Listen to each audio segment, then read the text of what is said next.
Hey BC, how's it going? I'm back finally. I've been really excited to make this video because I got some really good stuff this past month, and I figured I'd just go ahead and include the month of April in this as well because I don't think I'm really gonna have time to go record shopping in the next couple of weeks. Um, but that is not to say that I didn't find some good stuff already this month. So yeah, 2 months in one video. I think I did that for the last time too. Yeah, January and February is in one video. But I think this is actually some better quality stuff than last month. Okay, so the first thing I'm going to show here is actually not a record. It is music, and I have not seen it yet. It's a movie technically. It's the Rolling Stones. I don't even remember what it's called. The Rolling Stones Rock and Roll Circus. I think the broadcast date for this, yeah, December 11th of '68. I'm pretty sure it aired on BBC and then eventually other places probably. But yeah, it's just a DVD. If you don't know, it features a lot of great musicians other than the Rolling Stones as well, like Jethro Tull, The Who, Taj Mahal, Marianne Faithfull, and a supergroup called the Dirty Mac, who I can't remember all the members, but I just remember that it features John Lennon on bass with vocals, and I think Keith Richards is in there as well. Again, have not seen the movie. I've heard talk about it, but I'm excited to watch this pretty soon. And that was a really good find in terms of price. All right, so onto the records. No 45s this month or last month either. Just haven't had any luck with the 45s lately. I'm really big on 45s, honestly. I look every time I see them, and I just haven't found anything I need. So anyway, these are all LPs. I scratched that. They're all 12 inches. There's one single in here. But this is not a single. This is a full album. The James Gang Rides Again. I don't think this is the first pressing.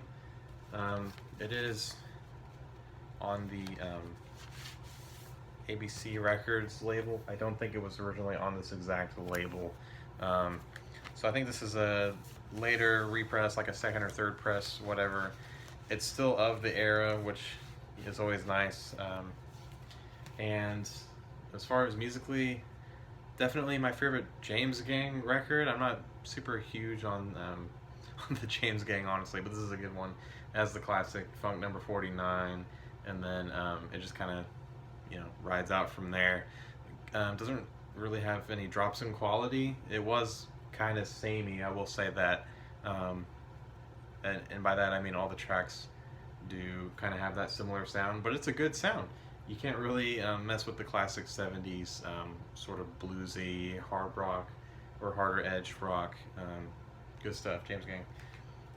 Very similar to that, I actually got this at the same store. Cactus. This is their third one, I believe. It's called Restrictions.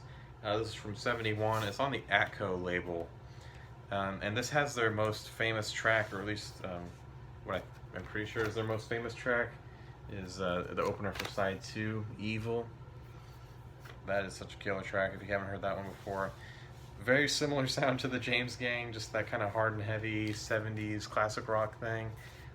This is the only Cactus record in my collection. I do want to get some more, particularly the first two. I don't know if they have any others after this, honestly. I don't know a whole bunch about Cactus, but this is a good record. I want the other ones.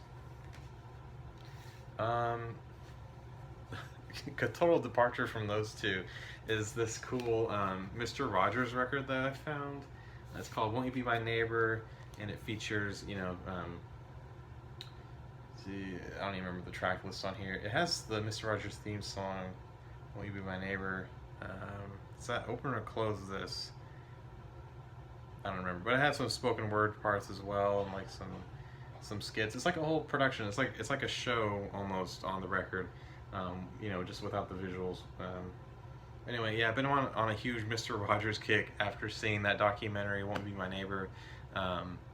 And then my fiance read his biography, which is the first authorized biography ever of him. So yeah, he's been on my mind a lot lately. I want to say I grew up with him because I think he was mostly done recording new episodes by the time I was watching them. But I loved the reruns on PBS, and so Mr. Rogers holds a special place in my heart. And that's a cool like dollar find. A cool $5 find, back to similar music to what I was showing before, is this repress of Captain Beefheart and the Magic Band's Mirror Man. So Mirror Man's a really interesting thing. After I think the story goes, after he'd moved on to Zappa's straight label. Oh geez, who was he on before? A&M? No, yeah, it was on Buddha. It's right there. They realized they were sitting on these tapes that they had unreleased, what have become to be known as the Mirror Man sessions, and like there's these super free form. Well, okay, I say free form. I don't mean they're not like free form jazz or anything like that, but just kind of laid back, sort of almost rehearsal feeling blues sessions. This is more Safe as Milk, less Trout Mask, but it's still a little out there, which I think people appreciate about Beefheart. But again, definitely more in touch with the blues side than the Trout Mask side, if that makes any sense. And again, this is a repress. Doesn't have any barcode or anything. The shrink wrap, I think, had a barcode. And then it's just like a reproduction of the Buddha label from whenever this came out.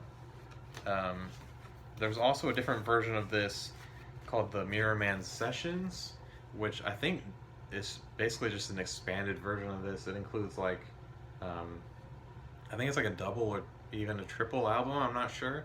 But it's just basically more of the same. So that was Mirror Man. Oh, I showed this last video, but I got this upgrade copy already of Frigid Pink's debut. Again, just like that cool 60s garage sort of thing. There's a couple tracks on here with some really great fuzz guitar. And this was just an upgrade copy. I think it even had like the same exact label. Well, obviously it's on the, this Black Parrot label.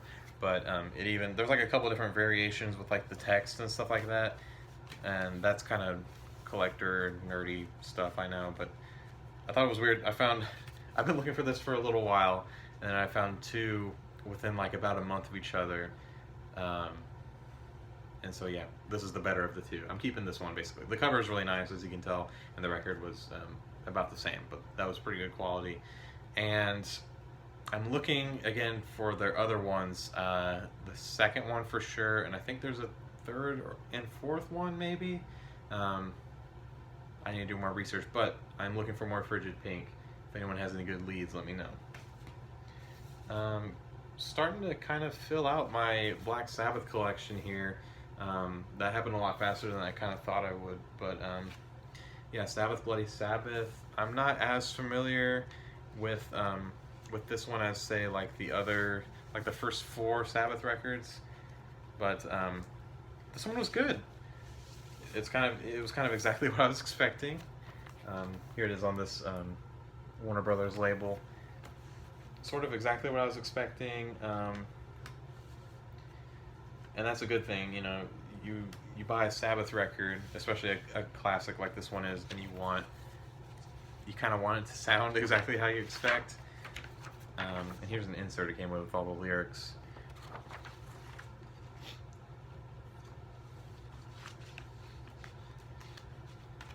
Let me see. I think the art's really cool. A nice kind of reversal thing. And then I think the title track is probably the best one on here, honestly. But I'm not a Sabbath expert. I'm definitely not a metal expert. That's not the genre that I know the most about, to say the least. But I'm getting there. I'm filling out the Sabbath collection. I think I only really need a really nice copy of Sabotage, and I think that's the first 6 right there. I at least want to get all the Aussie stuff, obviously.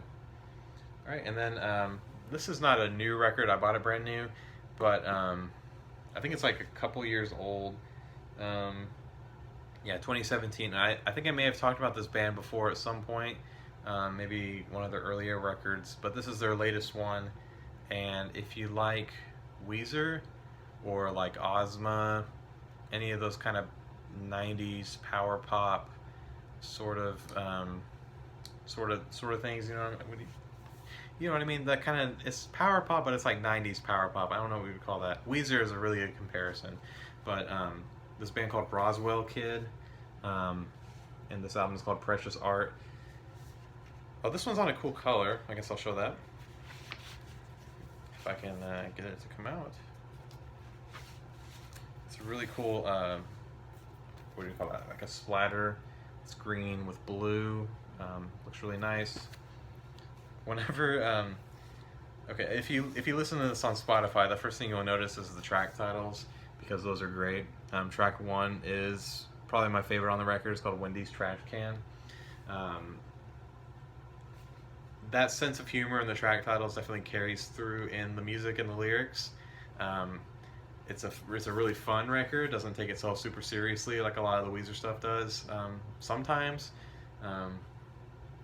And like I said, just really fun and funny. And there's also a lot to like musically. Like the guitar players on here are really good, really tight band, and again, a lot of fun. And then the other new one I got this month was one that I should have pre-ordered earlier, just so I could get the, there was like a special, this label Polyvinyl Records does a early bird edition, sort of similar to Sub Pop's Loser edition, where it's like a cool color. This is on a color anyway, but it would have been an even cooler color if I had just pre-ordered, because I was not too impressed with their last album. I mean, it's okay, and I got the special edition of that one, but I don't know what I was thinking. I knew I was going to get this. I don't know why I waited. It's the new American Football record. Again, this is their third self-titled record. It's kind of commonly known as LP3 already. Pretty stark photography there. It sort of reminds me of a Tallest Man on Earth album cover. And it has the classic American football font that they've used on all their albums. And okay, so the big thing with this record is it's good. You know, it's better than their last one, and they're changing it up a little bit in a good way, in the sense that there's some female vocals on here, which add a nice sort of different texture that I think they really needed, because again, while the last album was good, it was kind of samey and a little slow, a little boring. Boring is pretty harsh, but you know what I mean. Just kind of, it needed like some energy to pick it up, and there's, you know, the energy is back definitely on this album, and there's like it's inspired, you know. So anyway, here's the color that it's on. It's on this light blue. This is like the standard version. So if you went out and bought this in a store, this is the color you would get. There's also a special edition that I didn't get because it was a little more expensive, but I think it comes in a gatefold cover, and it's on black vinyl, 180 gram, that sort of thing. They just wanted to press a really nice version of it for the people that appreciate black vinyl. I'm not too picky on color. I know I talk about color every chance I get, but yeah, I'm really happy with this one. Not disappointed at all. Alright, so now I'm getting into the really good stuff that I found this month. Let me kind of, here, I'll pull this one out. So this is of the most recent trip up to DFW that I took. I, of course, had to stop at a Half Arts Books.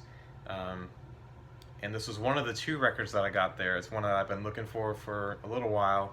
Not as easy as you would think to find this one in Texas, considering who it is and the genre. And how popular it was, but you know, Willie Nelson, Shotgun Willie, probably one of his better known records from the 70s, which again was kind of his super popular period. I haven't listened to this copy yet, but you know, I'm pretty familiar with the record. Whiskey River was a big hit for him, and then I'm pretty sure Bubbles in My Beer was as well. Kind of a theme going on there. But I haven't even cleaned this one yet. This is I think it's on the Atlantic label. Yes. There you go.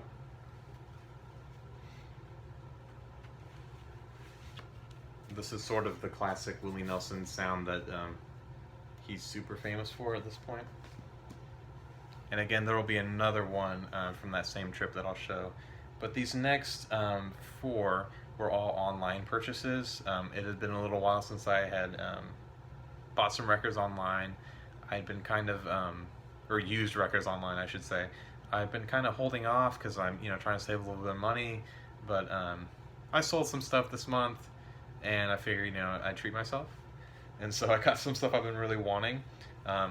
First of all is this Television Adventures. Their, I'm sorry, I just called it Adventure. It's their second record. It always, just because it's, the second record, how do you follow up Marquee Moon?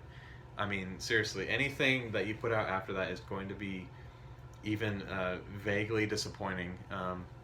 Not to say that I am disappointed in this record, because I already love it. I've listened to it multiple times already, and I've already spun the record like 2 or 3 times after getting it. But it's no Marquee Moon. Don't go in expecting Marquee Moon, because I think you're going to be a little let down. But go in expecting just like some really solid guitar work, some really decent songwriting, and just like that kind of passion that you really want in music in general, or at least that I want. I don't know about y'all, but as far as this copy, this one is a original, which I've been holding out for. I mean, I know these are repressed. Original US on that Elektra label, with the inner sleeve intact, which is nice as always. Again, lyrics and some credits.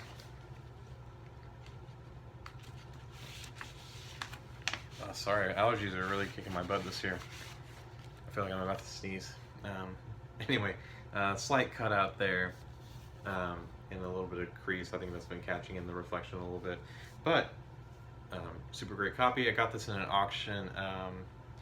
What is the name of that company? Or there's like a store or online vendor that's been doing some auctions on Reverb LP, which is a newer competitor to Discogs that's been coming out. I think the thing that sets them apart is you can do auctions on the site, and you can upload photos of the specific copy that you're selling. But anyway, there's this company called Wax Artifacts, and they had gotten this really crazy collection of not even just like punk stuff, but all kinds of like new wave, and they had jazz and soul and funk and pretty much everything from the 70s and I think even early 80s that you could pretty much want. And a lot of it sold for really high prices, but I managed to get this for a pretty good deal.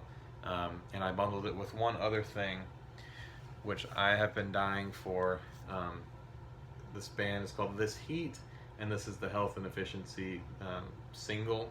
This is a 12-inch single I got. This is an original UK press. These are pretty hard to find. Here's the label. So the songs are Health and Efficiency, and then the B-side is a song called Graphic/Verispeed. And I don't know if you could call it a song as much as it is a series of droning pitches. It almost sounds like a radio test or something like that. So again, not really a song, but the A side is super good.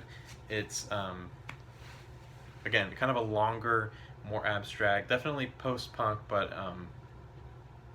maybe some elements. There's like some heavier elements, like with the drums especially. You notice they're almost kind of like industrial at points, and they just kind of they're super repetitive, which is not everyone's cup of tea, I know. But if you haven't heard this, check it out on YouTube. I don't think they're streaming anywhere, but I think this full release is on YouTube, and a lot of their LPs as well, which I would love to get, but this is the only one I've been able to grab lately. And again, I paid up a little bit for this, but I didn't pay as much as a lot of people are asking online, and I definitely didn't have to pay for shipping from Europe, which is really nice. So pretty good deal on that. And then a very nice seller on Reddit was selling some cool stuff, and I think still is. For instance, he right now I think is selling a copy of Pink Flag by Wire, which I would really love to own. Don't really have the cash for that right now, but I did grab this one from him. Speaking of Wire, it's Wire's third one, 154 or 154, however you want to say it. As you can tell, it's a American version because it has the name of the band and the album on the title. The British version just kind of doesn't have that, and so I think it does actually detract from the art a little bit. Just, you know, a big black font choice right there, and then here's the back, and also it has this promo sticker, which I actually don't think was too rare for this record. But there's nothing else on it indicating that it was like a promo copy. I mean, it has the standard Warner Brothers label of the time, and then that little symbol there is from Automatic Record Company, which I think is the label that was distributing for Wire in the U.S. I think in UK they were on the Harvest label. And here's the inner sleeve. It's a pretty cool design there. Lyrics and the music. I sometimes forget to talk about the music on these. It might be my favorite Wire record, or it's either my favorite or it's tied with Chairs Missing, or Chairs Missing is my favorite. But that holy trinity that Wire put out, their first three records, Pink Flag, Chairs Missing, and then 154, those are all honestly like 10 out of 10 records. And you know, you put out 3 really good albums in 3 years, and you get to watch that that sort of progression that they go through from you know, Pink Flag is a pretty straightforward punk rock record, you know, British punk, and then they get a little more artsy with their second one, and into this one is just like full on post-punk art rock goodness. There's both extremes of the genre on here, because there's some super heavy, and again a lot of the times repetitive instrumental portions with like heavy bass and drums and guitar just like droning on and on, but then there was also moments of like pop brilliance, like that is a really good hook, or that's a really great catchy guitar part, you know. And that's what's really great about this album, is that awesome mixture of pretty much everything that you want to hear from like a British post-punk band in the late 70s. They were really on top of their game here. Highly recommend this one if you haven't heard it. And I think if you have been in the VC lately, Wire's been getting a lot of praise, and those all just got reissued. Their first 3, and again on streaming, they're on YouTube. What's stopping you from listening to it? This is good music. Another sort of punk adjacent thing here on the other end of the spectrum. This is Flamin' Groovy's Teenage Head. As you can see, that's some pretty heavy ring wear on this copy. The cover is not in amazing condition, and this was a little bit of a deal as well, because it has that sort of hazy, I don't know how well this is going to come through. Oh yeah, you can kind of see that there. This hazy, just crud on it. I gave it a good clean. That's about as good as it's going to get for right now. I don't have like an ultrasonic cleaner, but I was surprised by how good this sounds. I mean, there's no deep scratches. The only thing that really does is you know, some noise between the tracks, which is like the littlest thing, you know. So not a perfect copy. It's a good player, and I think this is a second pressing on this Kama Sutra label. And by second pressing, I think it was on a different version of that same label the year before, and then the next year they pressed it again on this label. And the Flamin' Groovies can really be summed up pretty well by their first 2 records, this one, and I'm blanking on the other one. I can picture the cover in my head. I'm not going to be able to get into this video, but this sort of, I want to like compare them to the New York Dolls, that sort of proto-punk. Okay, not nearly as glam as the Dolls were, but you know, sort of in touch with like 60s influences and 50s influences, but also trying to like push rock music forward and do like cool, unique things, and sort of pretty influential to the punk scene in general. So the track listing on here is pretty interesting. All the originals are great, and they do a cover of "Have You Seen My Baby" by Randy Newman off of I think that one's just called 12 Songs.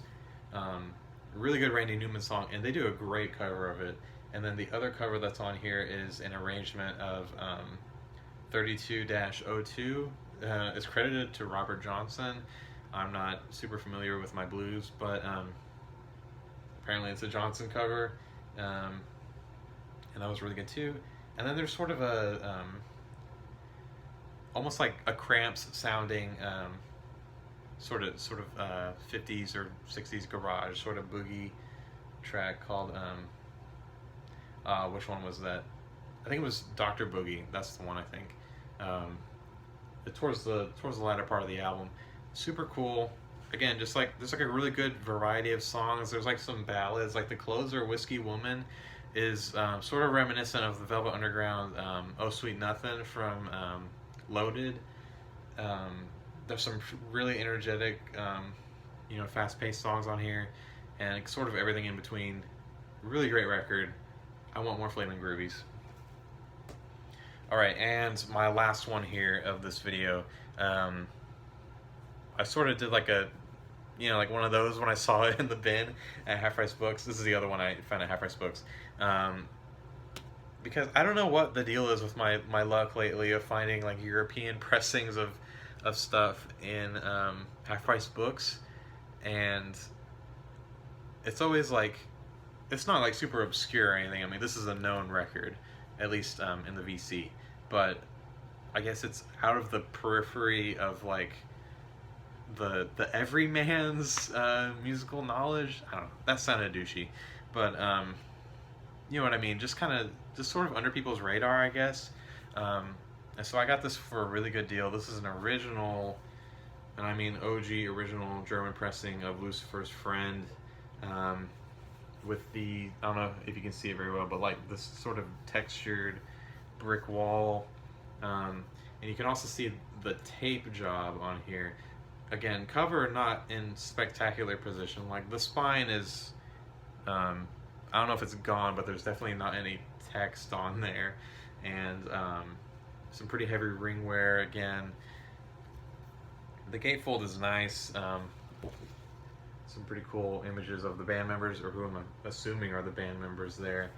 And as far as tape on a record covers go, whoever did this did a pretty good job. I mean, it's pretty uniform and neat.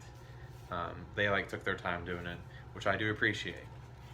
But I would just rather not I'd rather to not be tape on there, you know what I mean? And so yeah, German pressing.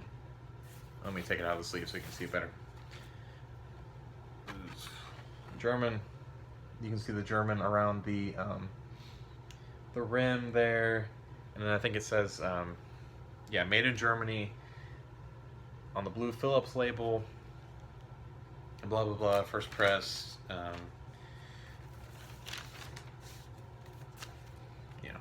Record nerd stuff. The important thing, the music. The first time I heard this record was on YouTube. Again, not on streaming services, but it is on YouTube. Go listen to this if you haven't, and you're a fan of Led Zeppelin or Black Sabbath's first 4 records, or basically any of that sort of early 70s metal or hard rock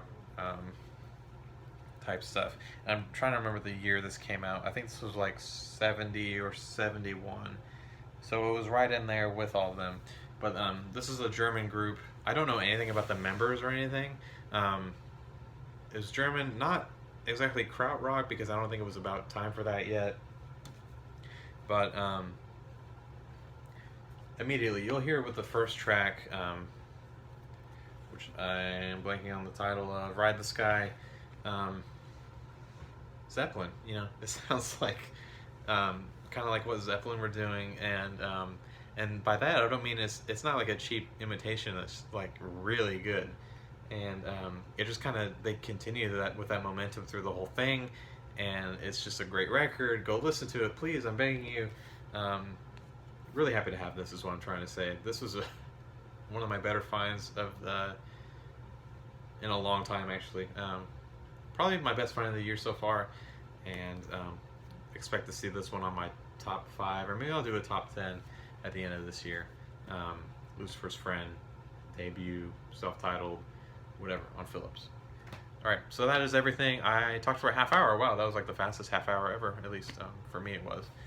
If you've sat through that whole thing and thought it was boring, I apologize. The next one will be shorter probably. But I want to say a big thank you to everyone that has subscribed. I don't know how, because I haven't posted any videos in like a little over a month, but I've been slowly gaining subscribers, which is the exact opposite of what I thought was going to happen. I was almost positive that I was going to, you know, slowly bleed subscribers until I don't know, post another video. But here I am, and I'm at my all-time highest. I'm almost at 500 at this point. So big thank you to everybody. And I don't know when my next one is going to be, because I don't think I'm going to buy any more records this month, and I'm getting married in a little over 2 weeks, and then honeymoon, and yeah, I don't know. All coming back at some point, though. This is not goodbye forever, it's just so long for now. So again, big thanks to everybody. I've been enjoying everybody's videos. Not enough records. Thanks for, Danny, and let me just say, thanks for coming back. Sort of a voice I've been missing in the VC. Dean from Grandma's Handbag, I'm really enjoying your top 100, your countdown. Been enjoying that a lot. Everybody else, Tales from the Crate as always, and Noble Records and Smokestack Records, and DJ Melly Yellow's been back.